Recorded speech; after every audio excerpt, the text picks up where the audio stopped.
किशोर और श्याम दोनों बहुत ही अच्छे दोस्त हैं। किशोर और श्याम बचपन में एक साथ स्कूल पढ़ते थे, लेकिन किशोर के पिता की अचानक एक बीमारी के चलते देहांत हो जाता है, जिसके बाद घर की पूरी जिम्मेदारी किशोर के ऊपर आ जाती है। इसी वजह से किशोर को अपनी पढ़ाई लिखाई बचपन में ही छोड़नी पड़ती है। वहीं दूसरी तरफ श्याम पढ़ लिख कर अपना खुद का कारोबार शुरू करता है। उसे कारोबार में खूब तरक्की मिलती है। आज श्याम अपने दोस्त किशोर से मिलने उसके घर आता है तो देखता है कि उसकी बेटी सुधा बहुत ही सुलझी हुई संस्कारी लड़की है। श्याम के मन को सुधा बहुत ही भा जाती है।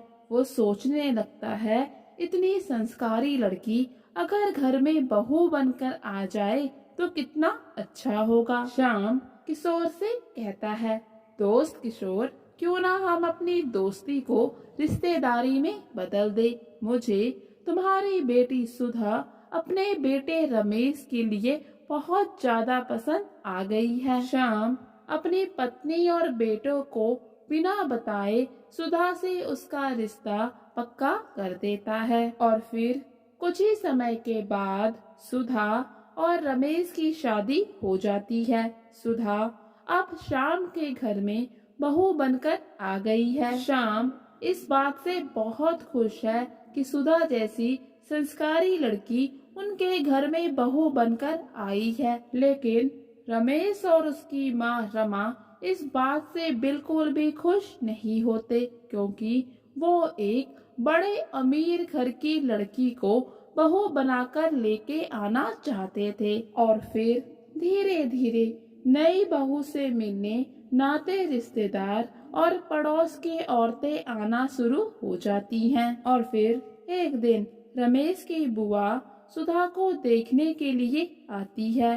बुआ रमा से कहती है, अरे भाभी, कैसे भिखारियों के घर से बहू उठाकर लाई हो, साथ में कुछ भी नहीं आई। इसके बाप को क्या इसको यूं खाली हाथ भेजते हुए बिल्कुल भी शर्म नहीं आई। इस पर रमा कहती है, अरे क्या बताऊं छोटी, ये सब तुम्हारे भैया का ही किया धरा है। तुम्हारे भैया को ना जाने कहां से उनका एक पुराना दोस्त मिल गया। मिलते ही ना जाने क्या देखा इस सुधा में कि इसको बहू बनाने का फैसला कर लिया। आस पड़ोस में, नाते रिश्तेदार में और मेरी सभी सहेलियों के बीच मेरी नाक कटवा दी। मेरे राजेश को कौन सा लड़कियों की कमी थी, एक से एक लड़कियां मिल रही थी, लेकिन ना जाने तुम्हारे भैया को ऐसा क्या दिख गया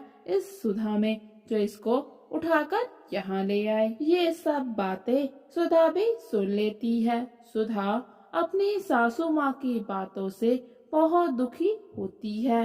रमा आए दिन सुधा को गरीब होने का ताना देती रहती है। वो अक्सर सुधा से कहती है, तुम तो भिखारियों के घर से हो, अपने साथ एक पानी का लोटा तक ना लाई। रमा हर छोटी छोटी बात पर सुधा को ऐसे ही ताने कसती रहती। रमेश भी अपनी माँ से कभी भी कुछ ना कहता। रमेश खुद भी सुधा को ताने मारने का एक भी मौका ना छोड़ता। सास और पति की बातें सुधा के आत्म सम्मान को ठेस पहुंचा रही थी, लेकिन बेचारी सुधा करती भी तो क्या करती। उसने बहुत बार सोचा क्यों ना वो अपना ससुराल छोड़ दे। शाम ये सब कुछ जानता है। वो अपनी पत्नी और बेटे को बहुत समझाता है कि सुधा से अच्छी लड़की इस घर को बहू के रूप में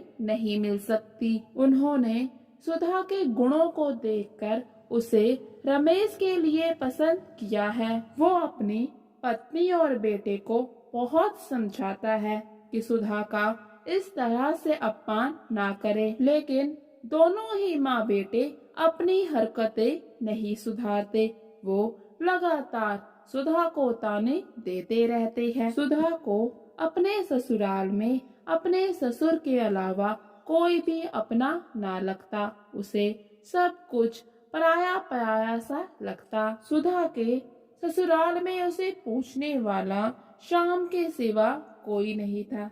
फिर एक दिन अचानक से शाम की तबीयत बिगड़ जाती है और दिल की धड़कन रुकने के कारण शाम का देहांत हो जाता है। अब मानो सुधा अपने ससुराल में अकेली पड़ गई हो। शाम के जाने के बाद रमा और रमेश का जुल्म सुधा पर और भी ज्यादा बढ़ जाता है। सब कुछ सुधा के बर्दाश्त के बाहर हो जाता है और फिर सुधा अपना ससुराल छोड़कर अपने पिता के घर वापस आ जाती है। सुधा सब कुछ अपने पिता किशोर को बताती है, जिसे सुनकर किशोर बहुत दुखी होता है और कहता है, मेरी ही गलती है। मुझे अपनी हैसियत से ऊपर अपनी बेटी की शादी नहीं करनी चाहिए थी। बेटी सुधा, अब तो वापस आ गई हो तो मैं भी तुम्हें अपने ससुराल जाने को नहीं कहूँगा। तुम्हारी बिगड़ी जिंदगी मैंने बिगाड़ी, अब इसको मैं ही सुधारूंगा। तुम आज से ही अपनी पढ़ाई दोबारा से शुरू कर दो और अपने पैरों पर खड़ी होकर दिखाओ। सुधा भी अपने पिताजी से वादा करती है कि वो खूब पढ़ेगी और कुछ ना कुछ जीवन में हासिल कर कर ही दिखाएगी। और फिर सुधा पढ़ाई करना शुरू कर देती है। सुधा बहुत ही मेहनत करती है। यहाँ सुधा अपनी पढ़ाई पर ध्यान देकर जीवन में आगे बढ़ने के लिए मेहनत कर रही है। वहीं दूसरी तरफ रमेश कारोबार को अच्छे से संभाल नहीं पाता। उसका कारोबार धीरे धीरे बिखरने लगता है। उसे हर व्यापार में बहुत ही घाटा होना शुरू हो जाता है। धीरे धीरे करके उसका व्यापार बिल्कुल खत्म हो जाता है। वहीं दूसरी तरफ सुधा की मेहनत रंग लाती है। सुधा को सरकारी नौकरी मिल जाती है। महीने की तनख्वाह 80,000 रुपए होती है। सुधा के और उसके पिता के गरीबी के दिन खत्म हो जाते हैं। किशोर भी अपनी बेटी सुधा की काबिलियत पर बहुत खुश होता है। रमेश और उसकी माँ रमा, जो कि किराए के घर पर रहने को मजबूर हो गई है, उनको भी सुधा की कामयाबी का पता चलता है। दोनों को अपने किए पर बहुत ही पछतावा होता है। सोचते हैं, काश आज उन्होंने सुधा को घर से निकलने पर मजबूर ना किया होता, तो आज उन्हें यूं दर बदर भटकना ना पड़ता। अपनी सरकारी नौकरी वाली बहू के साथ में रहते।